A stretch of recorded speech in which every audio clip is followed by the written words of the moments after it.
Hello friends, అందరూ ఎలా ఉన్నారండి? వెల్కమ్ టు చాణక్యాస్ నీతి. గుర్తుపెట్టుకో, ఎప్పుడు నవ్వుతూ ఉండేవాళ్ళు ఆనందంగా ఉంటారు. ఇక ఆనందంగా ఉండేవాళ్ళు ఆరోగ్యంగా ఉంటారు. ఆరోగ్యంగా ఉండేవాళ్ళు వారి చుట్టూ ఉండే వాళ్ళను కూడా ఎంతో ఆనందంగా ఉండాలని కోరుకుంటారు. అందుకే మీ ప్రతిరోజు కూడా ఒక స్వచ్ఛమైన చిరునవ్వుతో ప్రారంభించండి. ఇక అప్పుడు అంతా మంచే జరుగుతుంది. ధైర్యంగా ఉండండి. నిన్ను నువ్వు నిరూపించుకోవడానికి ఉన్న ఒకే ఒక్క మార్గం నీ యొక్క ఎదుగుదల.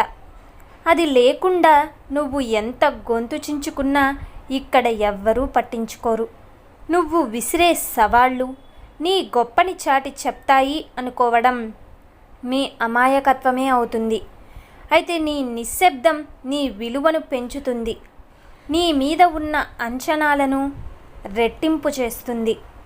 అలాగే గొంతు చించుకున్నంత మాత్రాన గౌరవం దక్కదు కదా. కేవలం ఎదగాలి, ఎదిగి చూపించాలి. నిన్ను అప్పటి వరకు చూసిన వాళ్ళు కూడా ఆశ్చర్యపడేలా ఎదగాలి. అప్పుడే ఆ సమయంలో పడుతుంది అసలైన శబ్దం. అయితే ఇక అదే నీ విజయ నినాదం అవుతుంది. నిజమే కదండి. జీవితం అన్నింటినీ పరిచయం చేస్తుంది. తిని ఖాళీగా కూర్చునే రోజులను, అస్సలు తినడానికే సమయమే దొరకని రోజులను కూడా, మనం నిద్రపట్టని రాత్రులను, అస్సలు నిద్రలేని రాత్రులను కూడా, అయితే ఘోరమైన ఓటమిని, ఘనమైన గెలుపును, ఇక ఆకాశానికెత్తే అభిమానాన్ని, అలాగే పాతాళానికి తొక్కే మోసాన్ని కూడా, బాధలో తోడుగా ఉండే బంధాన్ని, అలాగే బాధించే బంధువులను, వంగి వంగి దండాలు పెట్టించుకునే అధికారాన్ని పరిచయం చేస్తుంది. ఎవరి కంటికి కనిపించని దీనావస్థని పరిచయం చేస్తుంది. జీవితం అనేది అన్నింటినీ పరిచయం చేస్తుంది. నీకు నచ్చినా నచ్చకపోయినా నువ్వు ఎదుర్కోవాల్సిందే. నిజమే కదండి. గుర్తుపెట్టుకోండి. ఒకసారి అర్జునుడు అడిగాడు, మాధవ, మనసులో మోయలేనంత బరువు ఉన్నప్పుడు ఏం చెయ్యాలి అని. అందుకు నా సమాధానం, కొన్నిసార్లు ఆ బరువును మోయడమే మన కర్తవ్యం అవుతుంది పార్థా అని. మీరు గుర్తుంచుకోండి. బాధను భరిస్తేనే భోగమవుతుంది. అలాగే లేదంటే అది జీవితంలో అన్ని రోగాలకి కూడా అదే కారణమవుతుంది. గుర్తుపెట్టుకోండి. అర్థమైంది కదండి. మీలో మంచితనం ఎంత ఉంటుందో భగవంతుని మనస్సులో కూడా నీ స్థానం కూడా అంతే మంచిగా ఉంటుంది. నీవు చేసే పాపపుణ్యాల వైపు నీ జీవితం అంతా కూడా ఆధారపడి ఉంటుంది. గుర్తుంచుకోండి. అలాగే ప్రశ్న ఏదైనా ప్రేమతో బదులిస్తేనే మనం గడిపే ప్రతిరోజు కూడా అందంగా ఉంటుంది. బదులిచ్చే విధానంతోనే సగం ప్రపంచాన్ని మనం గెలవవచ్చు. అయితే పుకార్లనేవి శత్రువుల ద్వారా పుట్టి, అజ్ఞానుల ద్వారా పాకి, మూర్ఖుల ద్వారా అంగీకరించబడతాయి. అయితే ఈ మూడిటిలోనూ మనం ఉండకూడదు. అర్థమైంది కదండి. భగవంతుడు వరాలను ఇవ్వడు, శాపాలను కూడా మనకి ఇవ్వడు. కేవలం అవకాశాలను మాత్రమే ఇస్తాడు. వాటిని వరాలుగా మార్చుకోవడం లేదా శాపాలుగా మార్చుకోవడం అనేది అంతా కూడా మన చేతుల్లోనే ఉంటుంది. నిజమే కదండి. ఎవరో ఏదో నిన్ను అన్నారని, అలాగే ఎవరో ఏదో అనుకుంటారని మీ చిన్న చిన్న ఆనందాలను దూరం చేసుకోవద్దు. మాటలు అనేవాళ్ళు మనం మంచి చేస్తున్నా అంటారు, చెడు చేసినా అంటారు. విమర్శించడానికి వాళ్లకు ఏదో ఒక కారణం కావాలంటే ఇక అలాంటి వాళ్ళ గురించి ఆలోచించి మీ ఆనందాన్ని దూరం చేసుకోకండి.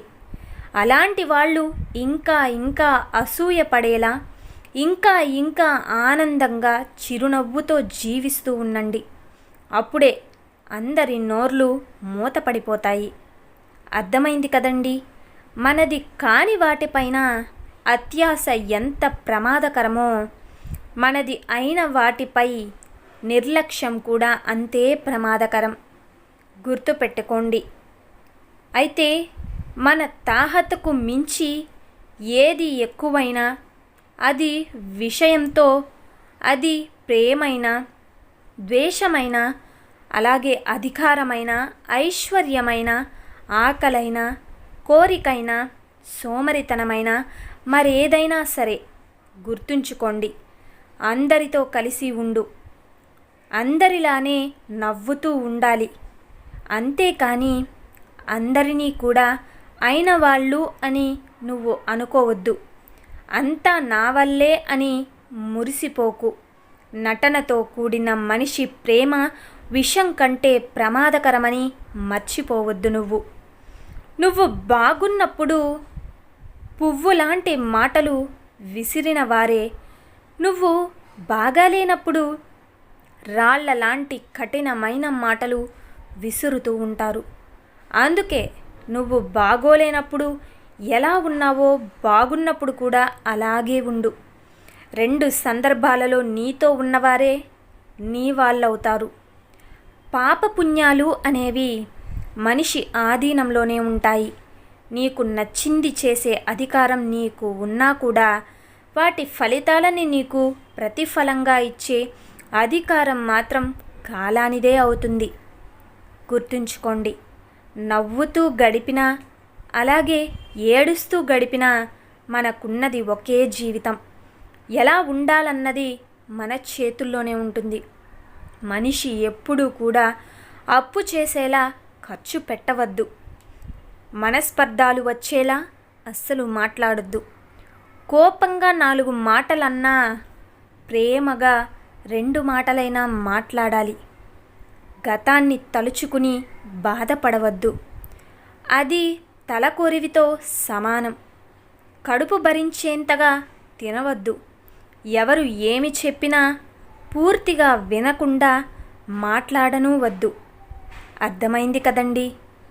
సో చూశారు కదండి ఇవాల్టి వీడియో.